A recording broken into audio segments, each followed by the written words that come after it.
Bapa di surga, Bapa dalam nama Tuhan Yesus Kristus, Tuhan langit dan bumi, Tuhan Allah semesta alam, pencipta kami, penebus kami, pemelihara kami, pelindung kami. Engkau Allah yang rahmani dan rahimi, satu-satunya sumber hidup dan sumber kehidupan, satu-satunya Allah yang benar yang kami kenal dalam Yesus Kristus. Kami mengucap syukur Engkau mengaruniakan kepada kami kehidupan. Kami orang yang berdosa, yang tidak pantas dan tidak layak di hadapan Tuhan. Namun Engkau perkenankan kami bangun di hari ini. Kami boleh melihat hari yang baru. Kami boleh melihat kehidupan yang baru yang Engkau anugerahkan bagi kami. Kami bersyukur kepadamu, karena itu kami berdoa supaya hidup kami sungguh-sungguh memuliakan nama-Mu. Kami mengucap syukur kembali Tuhan memperkenankan kami di dalam anugerah-Mu boleh ada dalam persekutuan ini, dalam kebersamaan ini. Kami tidak duduk untuk berpesta, tapi kami duduk untuk menikmati firman Tuhan, menikmati hadirat-Mu, menikmati keintiman dengan-Mu, supaya hidup kami menyenangkan Engkau. Saat ini kami mau mendengarkan firman-Mu. Kami berdoa pakai hamba-Mu yang berdosa dan terbatas dalam banyak hal ini, Tuhan, untuk menyampaikan isi hati dan pikiran Tuhan kepada anak-anak-Mu yang telah Engkau pilih dan tetapkan untuk mendengarkan firman Tuhan, untuk menerima kebenaran-Mu. Kami berdoa supaya nama-Mu dipermuliakan dan hati-Mu disenangkan. Kami berdoa untuk kabar baik, kematian, kebangkitan Yesus Kristus diberitakan sebagaimana seharusnya. Permuliakan anak-Mu supaya anak-Mu mempermuliakan Engkau. Lindungi kami dari segala yang jahat, dari segala usaha si jahat, untuk menjauhkan kami dari firman Tuhan. Roh Kudus kiranya menolong kami, menghibur kami, menguatkan kami oleh kemurahan-Mu. Di dalam nama Tuhan Yesus kami berdoa dan mengucap syukur. Amin. Silakan duduk Bapak Saudara. Shalom. Sekali lagi shalom. Ya, saya mohon izin pakai jaket ini karena beberapa hari ini di Solo dingin sekali. Dan sangat dingin. Saya tidur di kamar seperti tidur di atas kasur air. Dingin sekali. Saya orang Kupang, biasanya tempatnya panas-panas. Dia datang di Soe butuh banyak penyesuaian. Baru-baru kami ada kegiatan di Biloto dan sangat dingin sekali tempat itu. Hari Minggu kemarin saya berkhotbah di situ dan sangat dingin karena saya buru-buru ke sana tidak bawa jaket. Jadi dingin sekali. Bersyukur hari ini kita bisa bertemu kembali. Dan tadi ketika Mama Hela bercerita, saya teringat satu hal yang baru-baru saya bagikan kepada anak-anak muda, anak-anak remaja di sebuah PPA. Saya ketika dapat kesempatan bercerita dengan mereka, saya berkatakan begini. Kalau Alkitab bicara soal kematian, Alkitab selalu bicara soal 3 jenis kematian. Waktu Tuhan menciptakan Adam, ya, dan Tuhan percayakan Adam untuk mengelola Taman Eden. Sebelum itu Tuhan perintahkan kepada Adam begini, semua buah pohon di taman ini boleh kamu makan buahnya, ya. Tetapi tentang buah pohon pengetahuan yang baik dan jahat itu tidak boleh kamu makan, karena pada waktu kamu makan kamu akan mati. Itu perintah Tuhan kepada Adam, ya. Tetapi ketika setelah Hawa ada dan Hawa dicobai iblis, Hawa menambahkan satu hal lagi yang sebenarnya Tuhan tidak perintahkan. Tuhan cuma katakan kalau kamu makan, kamu mati. Tapi ketika ular menipu Hawa bilang gini, bukan hanya makan, raba saja mati. Nah, dari sini kita belajar pentingnya kita belajar firman Tuhan. Supaya kita jangan menambah-nambahi firman Tuhan dan jangan mengurangi firman Tuhan. Apa yang Tuhan perintahkan itu yang kita sampaikan. Itu yang kita lakukan. Ya. Jadi ketika Allah berkata kepada Adam, kalau kamu makan buah pohon ini kamu mati. Lalu kita tahu ceritanya, Hawa makan buah itu setelah ditipu oleh ular. Hawa tidak mati kan? Betul ya? Hawa kasih ke Adam, Adam makan, Adam tidak mati kan? Mereka masih hidup. Tuhan masih usir mereka keluar dari Taman Eden. Nah, dari situ kita belajar sebenarnya mereka mati pada saat itu. Apa kematian yang mereka alami? Mereka mengalami pertama kematian rohani. Apa ciri orang yang mati rohaninya? Kita lihat ceritanya. Dari sini kita belajar Bapak Mama Saudara. Kita belajar tentang kasih Allah yang sangat besar. Kadang-kadang kita berpikir begini, ketika saya berdosa, saya minta ampun, Tuhan ampuni saya. Untung saya minta ampun. Kalau saya tidak minta ampun, Tuhan tidak ampuni saya. Itu salah. Untung saya berusaha, kalau saya berusaha pasti saya tidak berhasil. Di luar kekristenan, ajaran orang di luar kekristenan bilang begini, kalau kamu tidak menolong diri kamu sendiri, Allah tidak menolong kamu. Itu salah. Yang Alkitab ajarkan kita begini, ketika Adam dan Hawa jatuh dalam dosa, bukan mereka yang mencari Tuhan, betul kan? Bukan mereka yang berteriak, Tuhan tolong, kami telanjang, kami takut, tidak. Tapi Allah yang datang mencari mereka. Itulah ajaran kekristenan, itulah ajaran kitab. Firman Tuhan dalam Roma 5 berkata begini, ketika kita masih berdosa, masih menjadi setru Allah, Allah mendamaikan dirinya dengan kita. Pak Mama, kalau mungkin ada pernah dengar cerita-cerita dongeng, ada yang suka nonton film-film tentang kerajaan-kerajaan, mitos-mitos, cerita begini. Kalau ada gunung meletus, maka mereka akan bilang begini, dewa gunung marah. Lalu apa yang orang-orang lakukan? Mereka akan membawa persembahan kepada dewa gunung, supaya dewa gunung itu tidak marah. Itu ajaran di sana.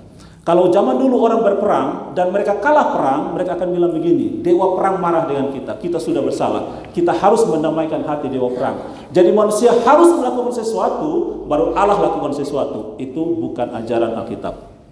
Ajaran Alkitab bahwa Allah yang berinisiatif untuk mendamaikan dirinya dengan kita ketika kita masih berdosa. Jadi ketika Adam dan Hawa jatuh dalam dosa, Allah datang mencari mereka. Kamu di mana? Saya akan dapati kamu. Lalu Adam mengaku sama Tuhan, kami takut, makanya kami sembunyi. Kami berdosa, makanya kami sembunyi. Lalu yang kedua, mereka berusaha menutupi rasa malu mereka dengan daun pohon ara. Lalu apa yang Tuhan Allah lakukan? Tuhan Allah lakukan begini, daun pohon ara tidak akan menolong kamu. Kamu tetap akan telanjang, kamu akan tetap malu. Saya berikan kepada kamu kulit binatang. Apa artinya? Tuhan Allah bilang begini, untuk masalah rasa malu kamu, untuk masalah rasa takut kamu, untuk masalah dosa kamu, bukan kamu yang selesaikan, saya yang akan selesaikan. Saya akan menyelesaikan dengan anak tunggal saya. Makanya kemudian Allah katakan, aku akan mengadakan permusuhan antara engkau, ular, dengan perempuan ini. Antara keturunanmu dan keturunannya. Keturunanmu akan menemukan tumitnya, dan keturunannya akan menemukan kepala. Allah yang menyelesaikan bagi kita. Nah, apa kita bisa lihat? Apa tanda-tanda ciri-ciri dari kita bahwa rohani kita sedang suam-suam kuku dan mati? Yaitu kalau kita malas berdoa, kita malas baca firman Tuhan. Memang berdoa dan baca firman Tuhan tidak akan selamatkan kita, karena hanya Yesus yang selamatkan kita. Tapi kalau orang sudah diselamatkan oleh Yesus, orang itu akan mengasihi Yesus. Buktinya, tandanya, dia akan berdoa selalu. Apapun keadaannya dia berdoa. Makanya dalam 1 Tesalonika 5 ayat 16 dia berkata begini, tetaplah berdoa. Apapun terjadi, tetaplah berdoa. Dan ayat 18 dia katakan begini, mengucap syukurlah kepada Allah dalam segala hal. Tidak hanya saat kamu senang.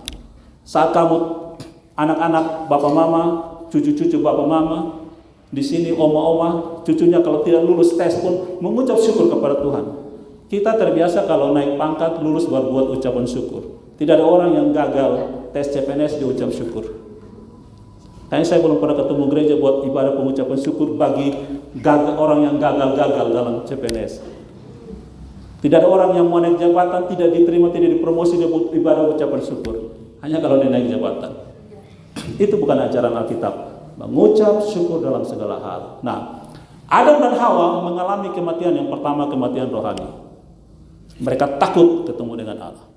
Lalu yang kedua, kalau bapak mama, oma-oma baca Kejadian pasal 4 dan seterusnya, khususnya pasal 4, pasal 5, mulai muncul orang mati. Mau umur berapa ratus tahun pun mati. Mereka umur sekian ratus tahun mati. Mengalami kematian yang kedua, kematian jasmani. Itu bukti bahwa firman Allah benar. Lalu yang ketiga adalah kematian kedua. Menurut Wahyu akan ada kematian kedua. Apa itu kematian kedua? Kematian kedua artinya terpisah dari Allah selama-lamanya, tidak akan pernah memandang wajah Bapa. Yaitu mereka akan ditempatkan di neraka. Nah, Yesus Tuhan Allah sangat mengasihi kita sehingga dia tidak mau kita mengalami kematian kedua. Karena itu dia datang menebus kita dan dia katakan, kalau kamu diciptakan kembali, kalau kamu lahir baru, kamu lahir kembali, yaitu dengan menerima Yesus sebagai Tuhan dan Juru Selamat kamu akan diselamatkan. Menurut Yohanes 3 ayat 16, Tetapi setiap orang yang percaya kepadanya tidak binasa, tidak masuk neraka, tidak mengalami kematian kedua, tetapi beroleh hidup yang kekal. Karena rohani mereka dihidupkan kembali, mereka terima Yesus, mereka akan diberikan tubuh yang baru.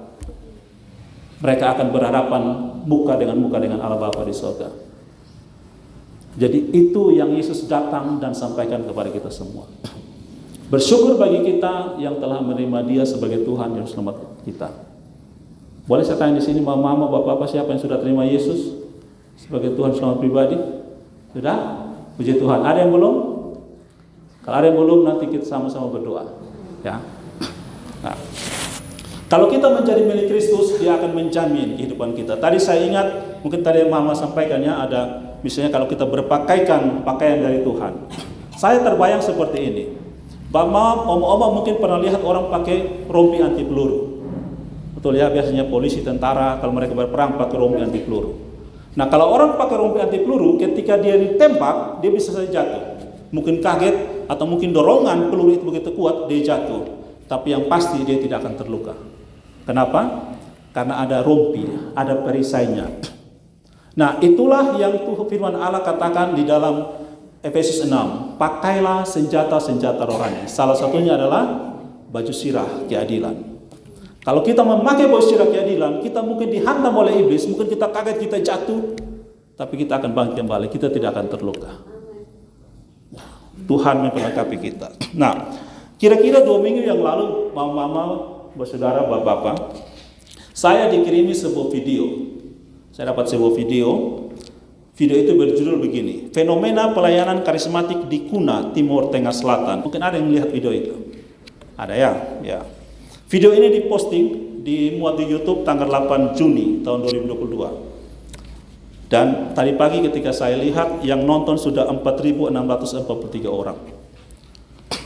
Nah, di video itu isinya apa? Isinya ada begitu banyak orang dalam satu ruang gereja. Mereka menurut ya yang dilihat itu ada orang yang gemetar-gemetar, jatuh-jatuh, berguling-guling begitu. Ada mama-mama, oma-oma, bayi-bayi begitu. Ada anak muda, banyak sekali begitu. Ada yang bilang itu mereka dipenuhi Roh Kudus, ada yang bilang itu kerasukan. Lalu saya lihat komentar-komentar di bawah video itu, ada yang bilang begini, kita semua umat Kristen diberikan hikmat untuk membedakan mana roh yang dari Tuhan, yaitu Roh Kudus, dan mana roh yang ada di dunia. Pilihan ada pada diri masing-masing. Lalu ada yang mengatakan begini, luar biasa, penuh roh, mesti bertekun, berpengharapan pada firman Allah. Ada yang katakan begini, kawan-kawan berhak memberikan penilaian dan jika memungkinkan berkunjunglah di Kuna, Timur Tengah Selatan.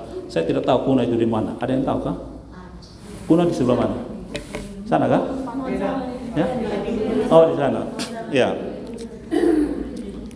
Nah, kemudian ada yang berkata begini, ada yang kasih komentar, yang sungguh-sungguh baru bisa mendapat karunia. Lihat pujian penyembahan mereka selalu bersungguh-sungguh. Banyak sekali komentar di sini ya. Ada yang mengkritik, ada yang menghina, ada yang memuji, ada yang berkata puji Tuhan.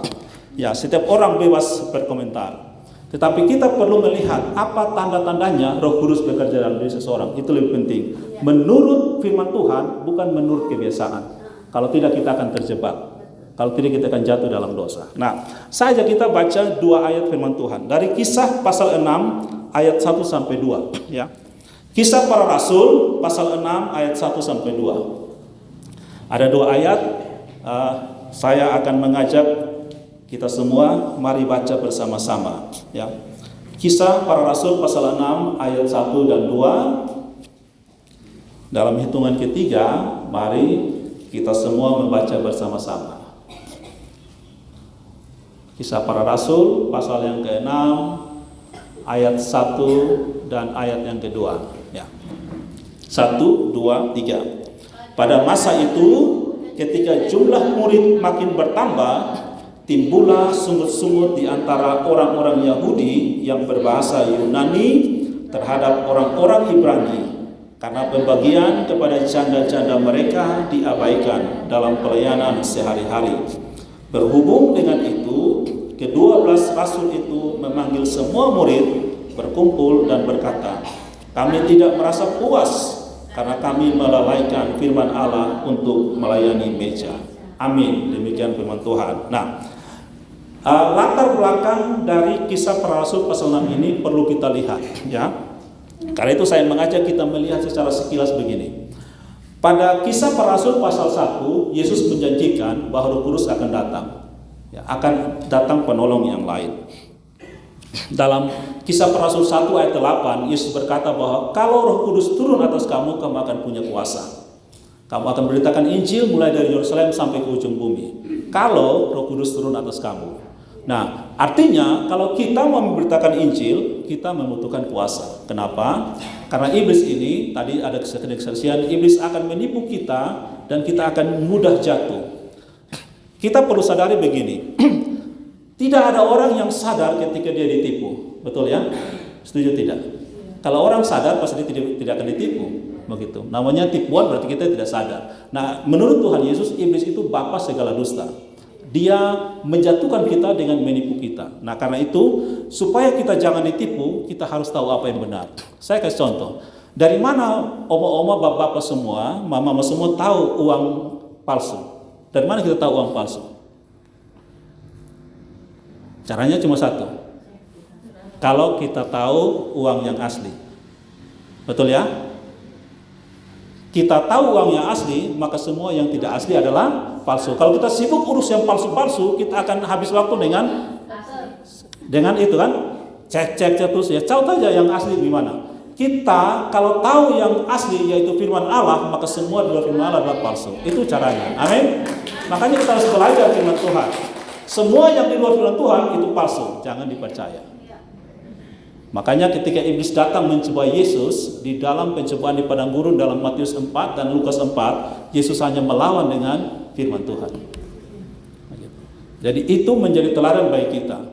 Sangat penting kita bertekun dalam firman Tuhan. Saya kasih contoh tadi di awal. Hawa menambahkan firman Tuhan. Tuhan hanya bilang begini, kalau kamu makan kamu mati. Hawa tambah, kalau raba saja mati, jangankan makan. Nah, jangan tambah-tambah firman Tuhan. Maka peringatan di Wahyu dia bilang begini, barang siapa yang menambahkan perkataan firman Tuhan ini, hukuman kepada dia akan ditambahkan. Barang siapa yang mengurangi, maka bagian dia pun akan dikurangi. Makanya ajar dalam Matius 5, apa ya, jika ya katakan ya, jika tidak katakan tidak.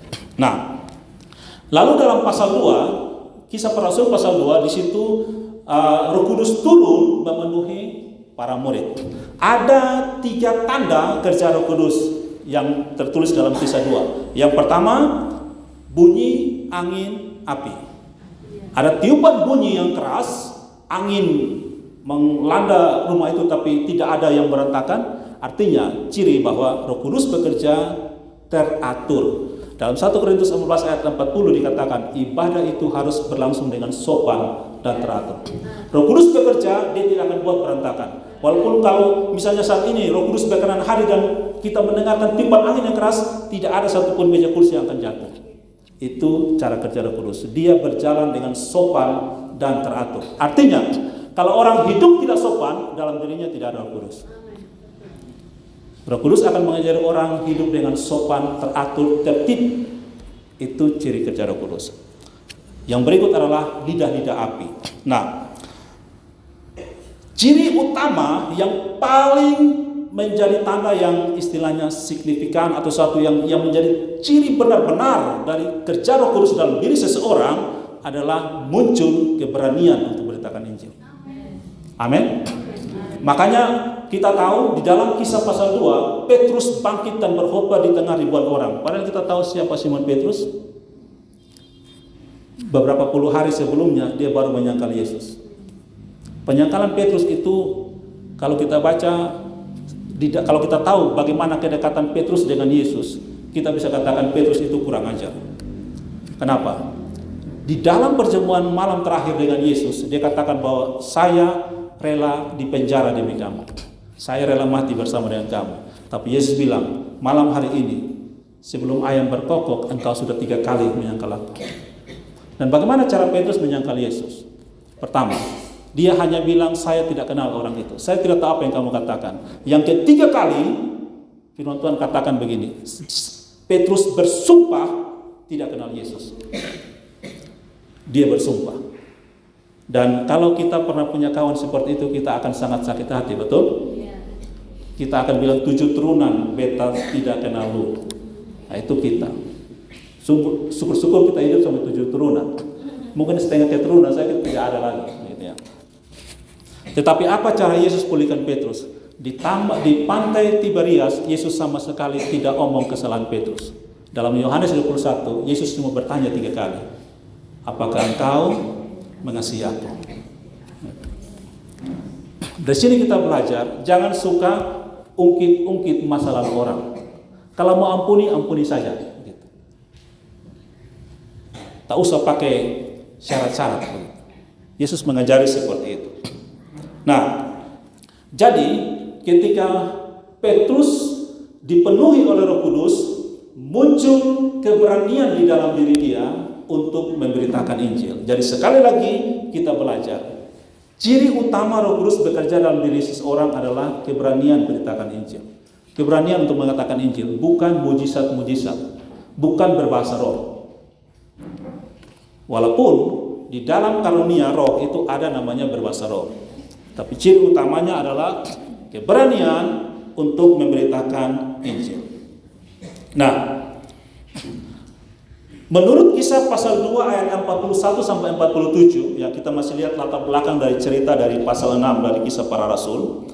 Dalam Kisah pasal 2 ayat 41 sampai 47, salah satu juga tanda kerja Roh Kudus dalam diri seseorang adalah mereka hidup bersama. Ada kebersamaan, sehati sepikir, saling beribadah bersama, memecahkan roti. Memecahkan roti itu ciri perjamuan kudus. Jadi di sini sekali lagi Bapak Mama Saudara, kalau kita katakan bahwa di dalam diri kita ada Roh Kudus, pasti kita punya kerinduan bersekutu seperti ini. Dan kita masing-masing mari kita lihat apakah dalam diri saya ada Roh Kudus atau tidak. Dari satu, keberanian beritakan Injil, yang kedua bersekutu. Makanya dalam Ibrani 10 ayat 25 ada nasihat firman Tuhan dalam Ibrani pasal 10 ayat 25 berkata begini, janganlah menjauhkan diri dari persekutuan-persekutuan ibadah seperti yang dibiasakan oleh beberapa orang. Kalau orang dipenuhi Roh Kudus, dia akan datang beribadah. Dia datang beribadah bukan karena mencari berkat. Ada orang yang datang beribadah, kenapa? Kalau saya tidak pergi beribadah, saya tidak dapat berkat. Nah, itu salah. Kita namanya ibadah. Ibadah itu artinya penyembahan. Ibadah itu artinya datang memberi, bukan datang mengambil. Ada orang yang datang ibadah begini, saya mau datang ke gereja sebelum berkat pertama dan saya tidak akan keluar sebelum berkat terakhir muncul. Nah, itu dia datang untuk mengambil sesuatu. Itu salah. Ibadah itu artinya memberi, mempersembahkan. Dalam bahasa Inggris, kalau misalnya kita tahu bahasa Inggris namanya worship. Worship itu artinya menyembah. Kita datang untuk memberi kepada Tuhan, karena Tuhan telah lebih dulu memberi kepada kita. Makanya ada lagu rohani yang sering kita nyanyikan, melayani lebih sungguh. Karena apa? Tuhan lebih dulu melayani kepadaku. Firman Tuhan katakan kamu harus mengasihi sama manusia. Kenapa? Karena Tuhan sudah lebih dulu mengasihi kamu. Jadi kita beribadah karena kita datang memberi penyembahan kita kepada Tuhan. Nah, kemudian kalau kita lihat tadi, sekarang kita ada lihat latar belakang dari Kisah Rasul pasal 6 yang kita baca tadi. Di dalam pasal yang keempat, ya, dalam pasal yang ketiga itu ada cerita Petrus dan Yohanes menyembuhkan orang lumpuh. Jadi ada keberanian mereka untuk memberitakan Injil dan mereka membuat mujizat. Tapi sekali lagi, mujizat itu bukan tanda utama orang dipenuhi oleh Roh Kudus. Kalau Bapak Mama Saudara, Oma-oma tahu cerita Paulus. Paulus itu Tuhan izinkan dia, Tuhan kasih dia karunia buat mujizat yang luar biasa. Sampai ada orang pikir dia ini dewa. Tapi dalam diri Paulus ada satu penyakit yang 3 kali dia berdoa minta Tuhan sembuhkan. Tuhan bilang cukup, saya tidak akan sembuhkan kamu. Cukuplah kasih karuniaku kepadamu, sebab dalam kelemahanmu lah kuasaku menjadi nyata. Jadi sekali lagi, mujizat itu bukan ciri utama orang yang dipenuhi Roh Kudus.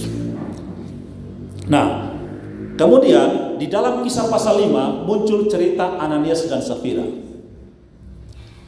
Jadi di sini kita belajar ciri yang berikut dari kerja Roh Kudus dalam diri seseorang. Kalau seseorang dipenuhi Roh Kudus adalah dia akan jujur di hadapan Tuhan.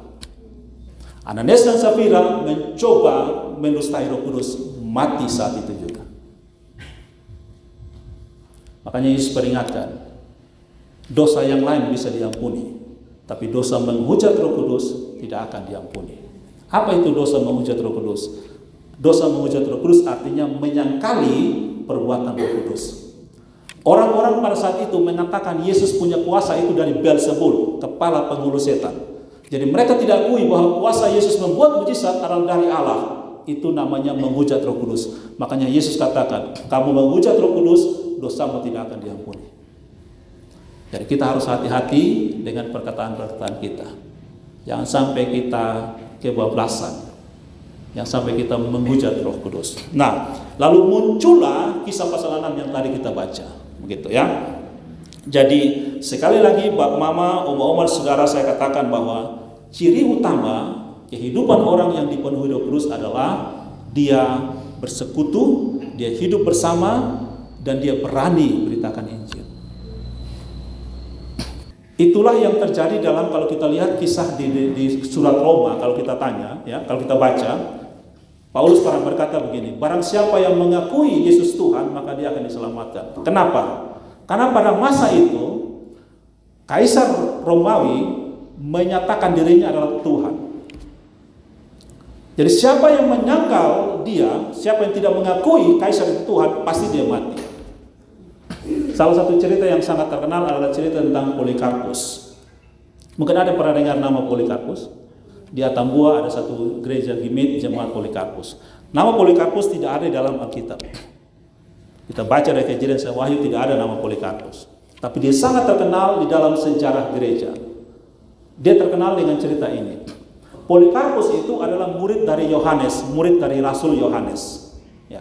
Jadi Yesus punya murid, salah satunya Yohanes. Yohanes itu memuridkan Polikarpus. Polikarpus berusia 86 tahun ketika dia mati. Di usianya yang ke-86, Polikarpus ini ditangkap oleh tentara Romawi karena dia memimpin gereja begitu, memimpin orang-orang Kristen.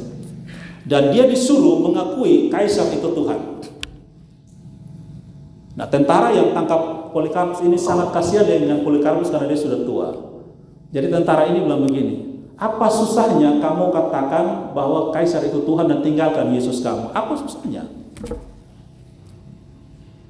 Karena dia kasihan dengan Polikarpus. Tapi Polikarpus menyatakan pengakuan iman seperti ini. Polikarpus katakan, selama 86 tahun saya ikut Yesus dan dia tidak pernah menyakiti saya. Kenapa hari ini saya harus menyangkal dia? Polikarpus mengatakan, bahkan hari ini pun di depan kamu, hari ini pun kamu mau hukum mati saya, Yesus tidak pernah menyakiti saya. Kenapa saya harus menyangkal dia? Lalu Polikarpus dihukum mati saat itu.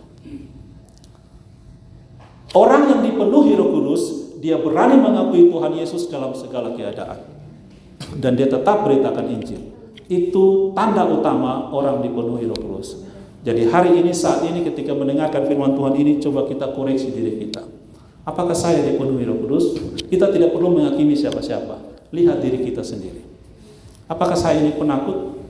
Makanya kalau kita baca di dalam surat Wahyu, orang pertama yang kelompok manusia pertama yang masuk neraka adalah penakut. Penakut. Siapa orang penakut itu? Yaitu mereka yang tidak berani mengakui Yesus Tuhan. Maka Yesus katakan begini, jikalau kamu menyangkal aku akan menyangkali kamu di depan Bapakku.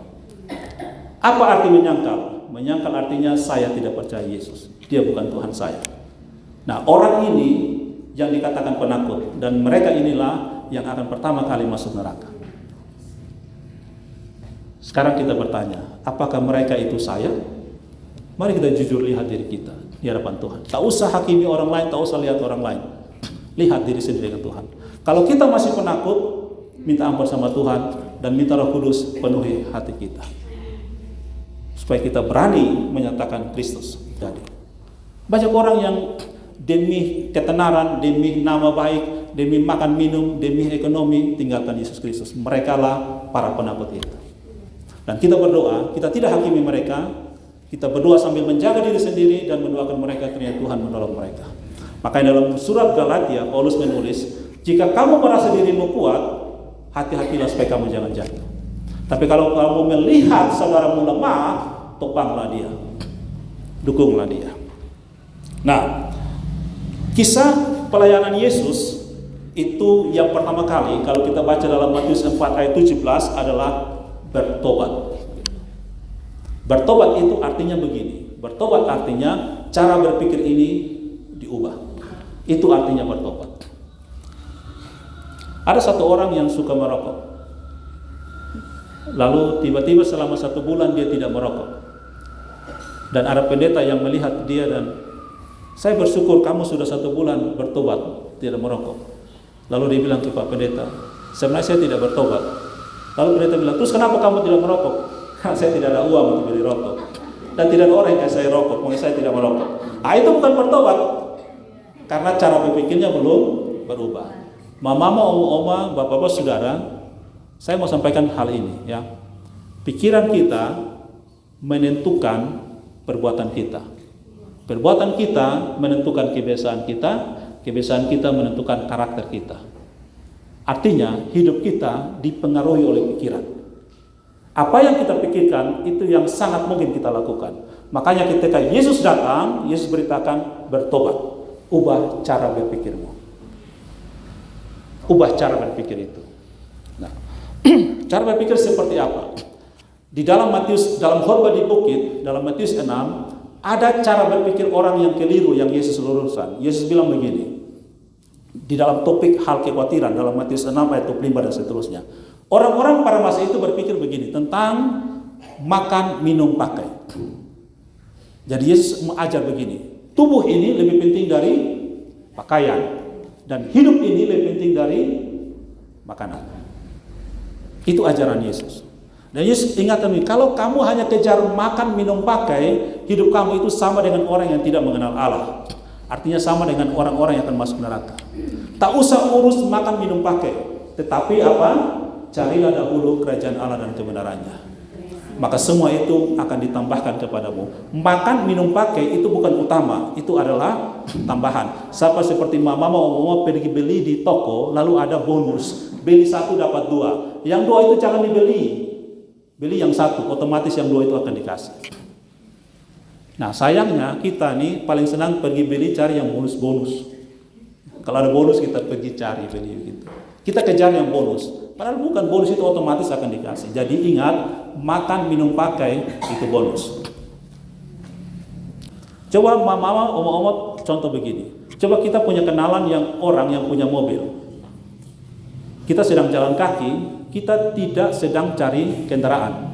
Tapi ketika kenalan kita itu melihat kita, dia akan minta apa? Mama, oma, mari naik saja daripada jalan kaki.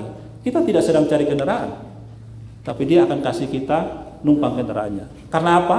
Karena kita punya relasi. Matius 6 ayat 8 dia bilang begini, Bapamu tahu apa yang kamu perlukan. Kalau dia Allah Bapa kita, dia tahu apa yang kita butuhkan, dia akan cukupkan. Tapi kalau kita tidak kenal dia, kita tidak punya relasi dengan dia, kita akan susah payah dalam hidup ini. Kita akan hidup seperti orang yang tidak kenal Allah. Padahal Allah mau kita kenal dia. Dulu Allah hanya berfirman dari sorga. Lalu ketika dia memimpin bangsa Israel keluar dari tanah Mesir, dia datang dalam awan kemuliaan. Dan di dalam perjanjian baru, dia datang sendiri dalam rupa manusia untuk bersama dengan kita. Dia sudah memberikan segala-galanya. Nah, saya punya satu cerita begini. Cerita ini saya ceritakan kepada beberapa orang dan mereka sangat terberkati dengan cerita ini. Ada seorang bapak punya seorang anak. Seorang bapak punya seorang anak, lalu bapak ini kaya raya, anak ini minta dia punya harta dari bapak dan bapak kasih kepada dia hartanya, lalu anak ini pergi ke negeri yang jauh. Setelah dia berfoya-foya, habislah seluruh hartanya. Karena habis harta, maka dia juga kehilangan teman-teman. Lalu dia berpikir begini, saya tidak punya uang, saya kelaparan, apa yang harus saya lakukan? Dia mau bekerja, tidak punya keahlian. Karena di rumah dia bikin diri kayak orang manja. Jadi dia tidak terlatih apa-apa. Mau kerja di mana, tidak ada orang menerima dia karena dia tidak punya keahlian. Lalu karena dia lihat ada beberapa orang yang mengemis, dia ikut-ikutan mengemis. Mengemis pindah-pindah tempat sampai dia lihat ada satu bank kecil di kota itu. Ramai orang masuk keluar bank itu, lalu dia mengemis di situ. Berapa tahun dia mengemis karena penghasilan kurang, dia sakit-sakitan dan akhirnya mati. Setelah dia mati, dia meninggal, orang mulai kaget, ingin cari tahu siapa anak muda ini. Mereka bongkar harta-hartanya, semoga mendapatkan identitas. Lalu mereka ketemu satu buku yang terbungkus rapi. Buku itu karena terbungkus tidak pernah dibuka. Dan mereka buka bungkusan itu, ketemulah isinya Alkitab. Alkitab itu Alkitab yang baru. Lalu mereka mulai buka halaman demi halaman, supaya siapa tahu dapat ada namalah dari orang ini siapa. Tapi tidak didapati. Mereka buka halaman demi halaman sampai agak ke tengah isi Alkitab itu, mereka ketemu satu surat. Lalu surat itu dibuka, ternyata itu adalah surat wasiat. Isinya bilang apa? Kira-kira begini. Surat wasiat dari bapak anak ini kepada anaknya. Bapaknya menulis kira-kira begini. Anakku, kalau kamu membaca surat ini, mungkin saya sudah tidak ada lagi, saya sudah mati. Kenapa begitu? Karena bapaknya tahu anak ini malas baca Alkitab. Jadi tidak mungkin dia akan buka ini Alkitab. Tetapi bapaknya tulis, kalau saya mati, harta-harta ini akan menjadi milik kamu. Ada begitu banyak tanah, rumah, gedung ditulis di situ. Salah satunya adalah bank di mana anak itu mati. Jadi ternyata anak itu mengemis di banknya sendiri. Dia adalah direktur dari bank itu, tetapi dia mengemis di situ. Kenapa? Kenapa dia mengemis? Karena dia tidak tahu kalau itu banknya dia. Kenapa dia tidak tahu itu banknya dia? Karena dia tidak pernah membaca surat wasiat itu. Kenapa dia tidak pernah membaca surat wasiat itu? Karena dia tidak pernah membaca Alkitab.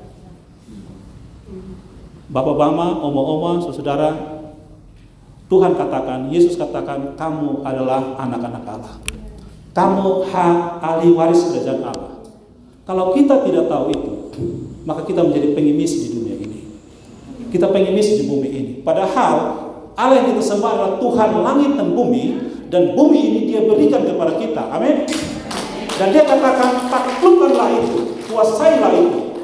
Tapi kenapa kita menjadi penakut? Karena kita tidak pernah baca kitab, kita ditipu oleh iblis. Kamu orang berdosa, kamu tidak layak, kamu tidak pantas di hadapan Tuhan. Kamu siksa dirimu, kamu tidak ada gunanya. Seperti istri Ayub berkata kepada Ayub, kutukilah Allahmu dan matilah. Lalu Ayub berkata, apakah kita hanya mau terima yang baik saja dari Allah, sedangkan yang tidak baik kita tidak terima? Tidak bisa seperti itu. Allah itu baik dalam segala hal. Kita hanya akan mengerti hidup ini kalau kita sudah menyelesaikan hidup ini. Setuju? Kalau kita nonton film, kita hanya akan tahu bagaimana nasib pemeran utama kalau film itu selesai. Kalau kita baca buku, kita tidak bisa mengakhiri buku itu kalau kita hanya baca sampai tengah, sampai selesai baru kita tahu ceritanya. Demikian juga hidup kita. Kalau kita katakan hari ini tidak baik, kita salah. Karena kita belum sampai kepada akhir dari kisah hidup kita. Sekarang saya tanya kepada mama, om, bapak-bapak semua. Kalau misalnya gini, kita katakan masa lalu kita buruk, tapi hari ini kita menjadi baik, kita mencari Tuhan, kita beribadah pada Tuhan. Sekarang saya tanya, masa lalu itu buruk atau baik? Baik sebenarnya. Karena dari masa lalu itu membawa kita untuk takut Tuhan. Kita katakan hari ini kita buruk, kalau masa lalu itu buruk dan hari ini kita tambah jahat, itu buruk sekali.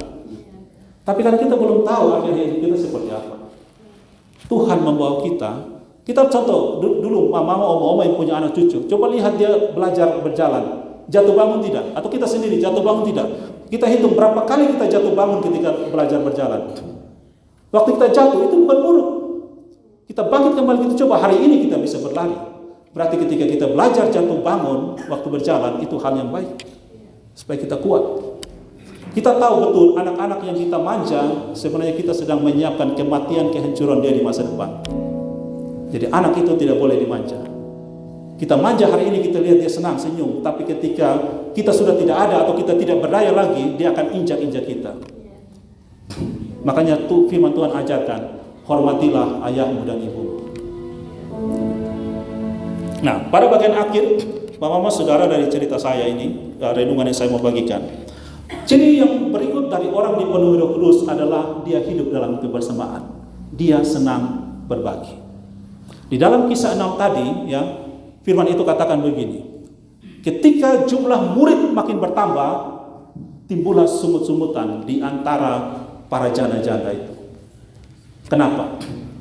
Karena masalahnya begini, memang mereka menerima pelayanan diakonia, tetapi para rasul itu mereka sibuk mengurus pelayanan diakonia, lalu mereka meninggalkan pelayanan yang paling penting, yaitu berdoa dan beritakan firman Tuhan. Jadi Roh Kudus ketika dia memenuhi orang, orang itu akan hidup di dalam doa dan firman Tuhan. Tapi mereka tinggalkan itu lalu mereka urus. Sekali lagi ini bukan berarti bahwa pelayanan diakonia yang Mama Hela dan teman-teman dan tim Bapak Mama semua kerjakan salah, bukan, tidak salah. Tetapi yang paling utama adalah beribadah pada Tuhan. Makanya puji Tuhan, kita lihat kalau biasanya ada pelayanan diakonia di sini dilakukan setelah kita beribadah pada Tuhan. Pelayanan sesungguhnya adalah mendengar firman Tuhan dan lakukan firman itu. Itu yang namanya pelayanan. Makanya Yesus mengkritik Marta. Waktu Yesus datang, tentunya Marta sibuk melayani Yesus. Minimal mungkin sibuk urus makan minum ke apa, karena Yesus dan murid-murid letih dalam perjalanan. Tapi Yesus datang bukan cari makan. Amin. Yesus datang mencari jiwa untuk diselamatkan. Makanya ketika Maria duduk mendengarkan Yesus, Yesus bilang itu yang paling berharga. Maria telah mengambil sesuatu yang tidak akan pernah diambil dari dirinya. Tapi Marta, engkau terlalu khawatir dan engkau terlalu sibuk dengan banyak hal. Ya sekali lagi, Bapak, Mama, Oma, Saudara, saya mau katakan, pelayanan artinya mendengar firman Tuhan dan lakukan firman itu. Itu yang namanya pelayanan. Kalau orang sibuk melayani, tetapi tidak mau berdoa, tidak mau dengar firman Tuhan, pelayanannya adalah dosa di hadapan Allah. Jadi orang melayani terlebih dahulu dengan firman Tuhan. Kita sering ketemu di gereja, di persekutuan, orang bilang begini, lu sayang berdoa, lu ibadah, nanti kalau kerja kasih tahu kita datang. Itu dosa. Itu tidak benar di hadapan Allah. Amin. Karena nanti orang-orang seperti itu dia kerja bikin rusak saja. Coba Bapak punya pembantu di rumah atau pekerja, coba. Kita belum kasih dia instruksi, dia sibuk kerja di mana-mana. Terakhir kita datang, kita marah dia, kenapa? Lu bikin kacau di rumah, bikin berantakan. Karena memang dia sangat rajin bekerja, tapi yang dikerjakan itu bukan yang kita maksudkan. Betul? Nah itu yang Allah sering lihat dari kita. Lu nih pemalas berdoa, pemalas dengan firman Tuhan, tapi lu sibuk bekerja, lu bikin hancur kerjaan. Lebih baik lu bertobat, kalau tidak ditendang lu keluar dari kerjaan. Nah kan begitu kan? Jadi pelayanan adalah mendengar firman Tuhan dan lakukan firman itu. Itu yang Yesus tutup di dalam khotbah dia di bukit dalam Matius 7. Barang siapa yang mendengarkan perkataanku dan melakukan, dia sama dengan orang yang membangun rumah di atas batu karang. Banjir, hujan, badai datang, rumah itu tetap kokoh. Tapi barang siapa yang mendengarkan perkataanku dan tidak melakukan, dia adalah orang bodoh yang membangun rumah di atas pasir. Hujan, banjir, badai datang, habislah rumah itu. Bapak Saudara perhatikan baik-baik. Orang yang bangun rumah di atas pasir dan orang yang bangun rumah di atas batu karang sama-sama membangun rumah. Artinya rumahnya terbangun. Jadi kalau kita melihat tanda orang ini diberkati Tuhan hanya dengan berkat-berkat saja, kita salah. Tetapi kita melihat orang yang hidup dalam Tuhan dan tidak adalah setelah masalah itu hantam dia masih kokoh tidak. Hujan, banjir, badai, kita perhatikan hujan dari mana? Dari atas. Badai dari mana? Dari tengah. Betul kan? Banjir dari mana? Dari bawah. Tidak ada lolos. Atas, tengah, bawah, hajar kita. Tidak ada lolos. Mau lari kemana? Tidak bisa lari. Semuanya dihajar. Makanya kita bilang begini, Tuhan, betosan wallahi masalah kalau berat, di mana-mana tidak ada tempat bersembunyi. Tetapi setelah masalah itu lewat, kita masih berdiri tidak. Kalau kita masih berdiri dan berkatakan, Tuhan engkau baik seperti Ayub katakan, Tuhan engkau baik. Engkau yang memberi, engkau mengambil, terpujilah namamu. Maka itu bukti kita dipenuhi Roh Kudus, kita hidup dalam firman Tuhan. Jadi jangan, seperti tadi saya katakan, jangan pergi ibadat hanya mencari berkat. Kita akan tersesat.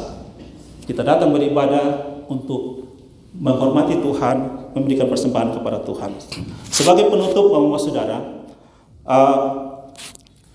di dalam kebersamaan itu, ya, coba kita lihat, ada yang sering pergi ke pasar.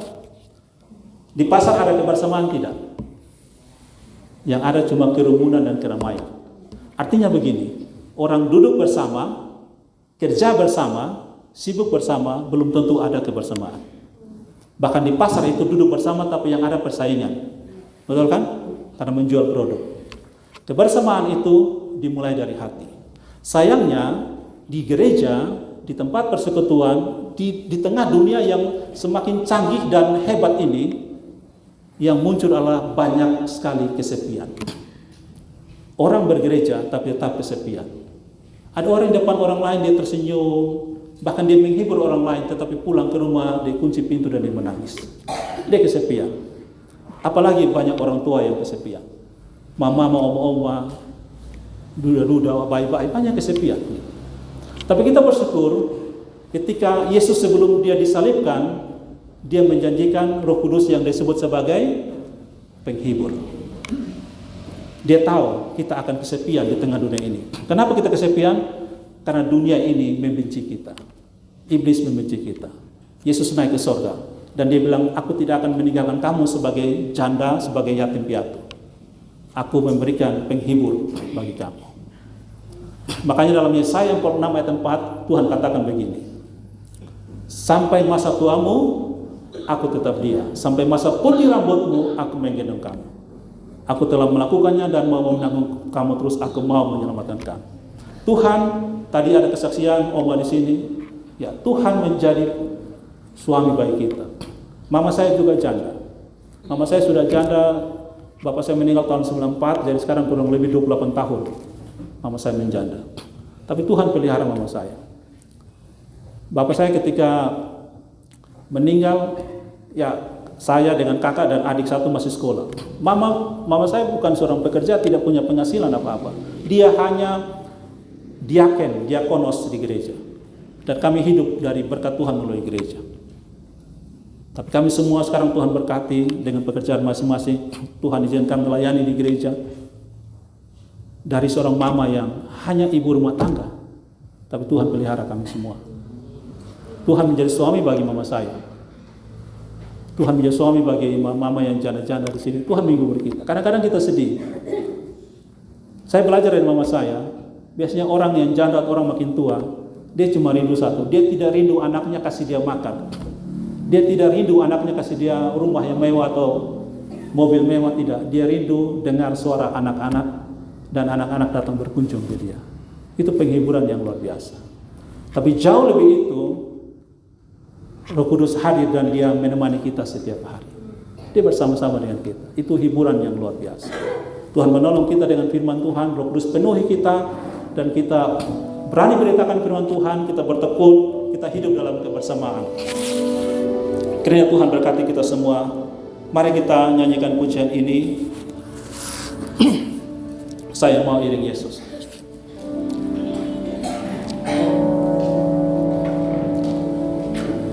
Mau iring Yesus.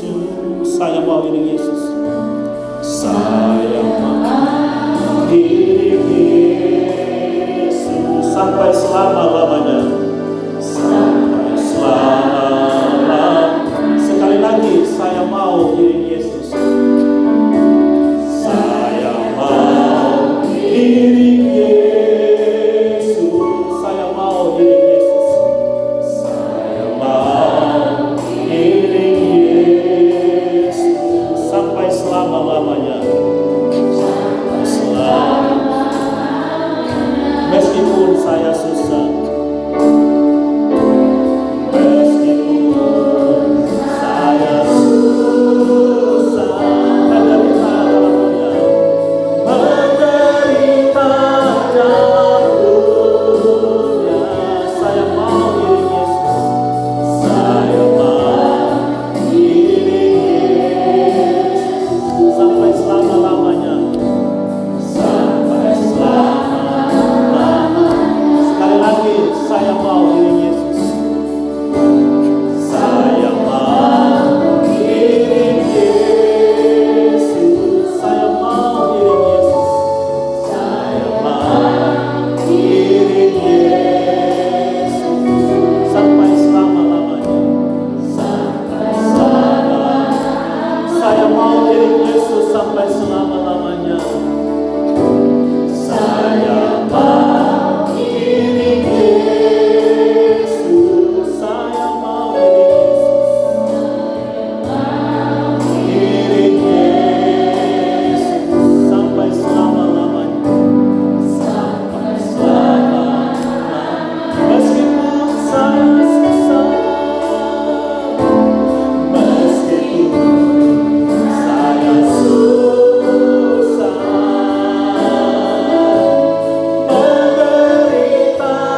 di sini yang belum pernah berdoa terima Yesus sebagai Tuhan dan Juru Selamat pribadi, yang belum pernah membuka hati meminta Yesus masuk dalam hati sebagai Tuhan dan Juru Selamat, boleh angkat tangan dan kita sama-sama berdoa pada saat ini. Ya, silakan angkat tangan bagi yang mau menerima Yesus sebagai Tuhan Selamat pribadi. Angkat tangan, dan bagi mama saudara yang angkat tangan boleh ikut kata-kata saya. Setelah saya ucapkan, silakan mama saudara mengikuti kata-kata saya. Tuhan Yesus, saya mengaku saya orang berdosa. Ampuni saya Tuhan. Kasihani saya Tuhan. Tolonglah saya Tuhan. Saat ini saya membuka hati saya di hadapan Tuhan. Masuklah dalam hati saya. Jadilah Tuhan dan Juru Selamat saya selama-lamanya. Roh Kudus, tolong saya dewasa di dalam Tuhan. Bapa di sorga, terima kasih telah mengangkat saya menjadi anak-anak-Mu. Dalam nama Tuhan Yesus, saya berdoa. Amin. Bapa di sorga, kami bersyukur untuk kasih karunia-Mu. Engkau telah menolong kami mendengarkan firman Tuhan. Engkau telah menggerakkan hati kami untuk mendengarkan dan memperhatikan firman Tuhan. Dan Engkau telah mengangkat kami sebagai anak-anak-Mu. Terima kasih Tuhan. Semua ini karena kasih karunia-Mu di dalam Yesus Kristus. Anugerah-Mu yang telah kami terima dengan cuma-cuma. Kami mengucap syukur kepadamu Tuhan. Tolong kami, Roh Kudus penuhi kami, supaya kami hidup dan memiliki tanda-tanda kehidupan orang yang dipenuhi Roh Kudus. Berani beritakan firman Tuhan, hidup dalam kebersamaan, dalam persekutuan, dan memuliakan nama Tuhan selalu. Terima kasih banyak Bapa di sorga. Ampuni kami dan kasihanilah kami. Jikalau saat ini ada kami yang sakit Tuhan, setiap kami yang merasa kelelahan, kesepian di dalam hidup ini, kami lelah, kami sakit, kami butuh Tuhan, kami yang berduka cita, kami menanggung beban berat hidup ini. Tuhan ampuni kami dan tolong kami. Roh Kudus, Engkau adalah penghibur, comforter. Engkau adalah Parakletos yang Yesus janjikan bagi kami, yang telah diutus oleh Bapa di dalam nama Yesus. Penuhi kami saat ini. Hiburkan kami, kuatkan kami, tolong kami, supaya kami tetap berjalan setia sampai akhir. Kami tidak mengeluh, kami tidak bersungut-sungut. Kalau kami sedang membutuhkan Engkau, kami berkata-kata denganmu, karena Engkau tahu apa yang kami perlukan. Tolong kami untuk hidup bijaksana. Kami tidak hidup seperti orang dunia ini yang sibuk mencari makan, minum, pakai, sekalipun kami butuhkan. Tapi itu bukan yang terutama dalam hidup ini. Yang terutama dalam hidup ini adalah mencari kerajaan Allah dan kebenarannya. Dan semuanya itu akan Engkau tambahkan bagi kami, karena kasih setiamu dalam Kristus bagi kami. Bahkan Engkau berkata, Yesus memanggil, marilah datang kepadaku hai kami semua yang letih lesu dan beban berat, aku akan memberi kelegaan kepadamu. Pikulah kukangku basah dan belajarlah daripadaku, karena aku lemah lembut dan hati, dan jiwamu akan mengalami sentosa, mengalami kelegaan. Terima kasih Bapa. Terpuji namamu sampai selama-lamanya. Ini kami Tuhan, ini hidup kami. Kami bawa dan seluruh keluarga kami, mereka yang kami kasih dan kami doakan, yang mengasihi dan mendoakan kami, kiranya terpelihara sempurna di dalam kasih karunia-Mu. Sampai kami menghadap Bapa muka dengan muka, kami memandang Engkau dalam kemuliaan. Di dalam nama Tuhan Yesus, kami mengucap syukur dan berdoa kepada Bapa di sorga. Haleluya, haleluya. Amin.